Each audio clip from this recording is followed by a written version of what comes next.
I would like to take you all back in time, if you don't mind, to 2017, and more specifically, the 11th of September, and a young, innocent, and very much single Matthew McCready had showed up at the Network Rail offices for an assessment centre, hoping to get a job there. Little did he know at the time that it was going to be a big turning point in his life that day. As we sat down, there was a group activity. And at the start of the group activity, this girl on the other side of the table to me boldly stands up and says, "Yeah, you know what? I'll scribe for everyone. I'll write on the board. I'll do that." And young little Matthew went, "Wow, she's really confident. I bet she'll get the job." We fast forward ahead a couple of months in time to November 13th. And again, this young, innocent Matthew, would you believe it, shows up at the Network Rail offices, this time having a job. He walks in, he's a bag of nerves, he's terribly shy, he grabs a name badge, and he joins a group of similarly nervous-looking new starters who are all sat around. Across the room, he spots this woman again, who was at his assessment centre. Don't cry now, you Bella. Yes, no crying. Not now. Your hair. If you haven't guessed by now, that woman was, of course, Gemma. So the new starters all got chatting. We were all sat in a big group discussing things. Turns out pretty much everyone there recognised someone from one of their assessment centre days. Everyone was chatting, saying, "Oh yeah, I remember you. Oh, I remember you." I was, of course, too nervous to talk to anyone. So sat quietly in the corner, but confident old Gemma here pipes up whilst everyone is discussing this and boldly declares to the whole room, "I don't recognise anyone here from mine."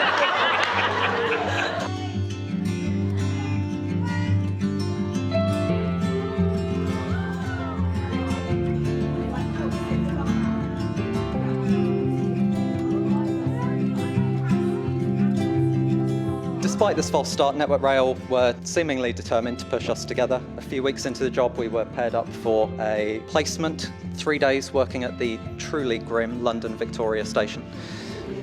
And because of how grim the station was, we basically spent those 3 days chatting and getting to know each other. Particularly memorable evening, sat on a frozen park bench outside Winter Wonderland in Hyde Park because we were too poor to go in. And we just sat there and chatted and got to know each other, and we got closer, and over the next few weeks continued to grow and kept getting to know each other until an idea was floated to do New Year's Eve in London. Initially floated as a group activity, mostly by me. I think Gemma was secretly trying to turn it into a date. But young, innocent, oblivious Matthew completely did not realise at the time. Fortunately, everyone else dropped out and couldn't make it. We decided to go on that date to New Year's Eve, although neither of us would call it a date until a couple of weeks after. We turned up on the day, we were on the train. As usual, I was a bag of nerves, my usual state of being back at the time. And not until almost midnight, about 1 minute to midnight, as we were running onto Primrose Hill, hoping to catch a glimpse of the fireworks, did young Matthew finally work up the courage to do something really brave.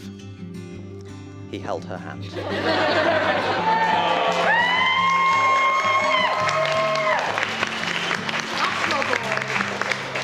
Yeah, that wasn't as romantic as I'd hoped at the time, but...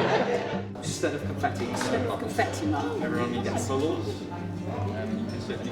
But it's worked out, and over the last 6 years since that nervous first date, which we did only admit was a first date afterwards, so much has happened, from tiny events to moving during a global pandemic. Gemma has been there by my side through thick and thin, supporting me, offering me encouragement, pushing me out of my comfort zone when I really needed it. Through good and bad, Gemma has truly stuck by me.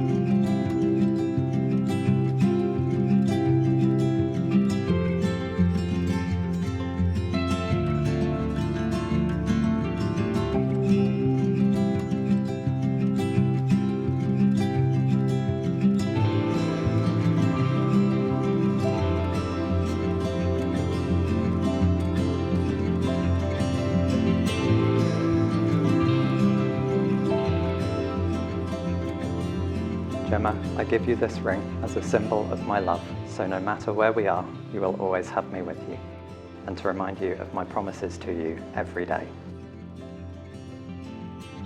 Matthew, with this hand I will lift your sorrows. Your cup will never be empty, for I will be your wine. With this candle I will light your way in darkness. With this ring I ask you to be mine. These rings will shine when you are together and show you that you are home. And when you are apart, they will remind you that your love is constant, whatever the distance.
I never ever thought when I was younger that I would find someone who not only takes me as I am, but who is so amazing themselves. In Gemma, I have found someone really special. She's beautiful, confident and caring. She can lighten up a room with her sense of humour, with an obscure reference or one of the 3 million Ashton in-jokes that they have. She gives me confidence to be who I want to be. She is the first to celebrate my successes and support me when things go wrong. She's brave, she's determined, and she has an admirable sense of justice and right and wrong. And I think even when we get on each other's nerves, not a day goes by where I don't feel lucky to have her in my life.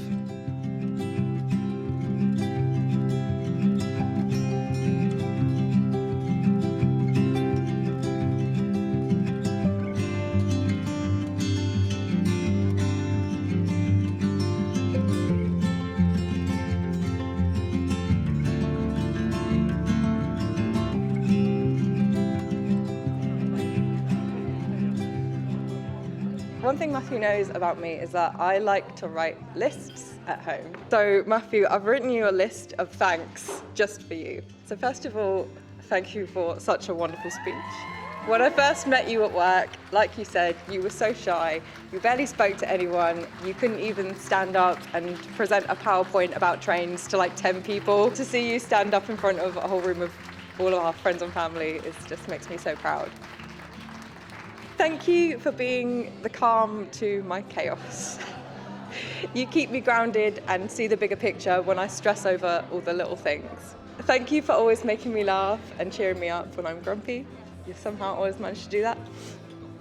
Thank you for being an amazing partner to plan this wedding with. Everyone seems to assume the wedding prep and everything is all done by the bride, but I couldn't have done all this without you. You've been an amazing help. Thank you for being my absolute best friend, my closest companion, and the person I want to spend the rest of my life with. I can't imagine my future without you in it. And finally, I want to thank you for all the wonderful memories that we've made together over the last 6 years. I can't wait to see where we will go from here and all of the lasting memories that we will make in our future together. Matthew, you're everything I could want and more. I love you.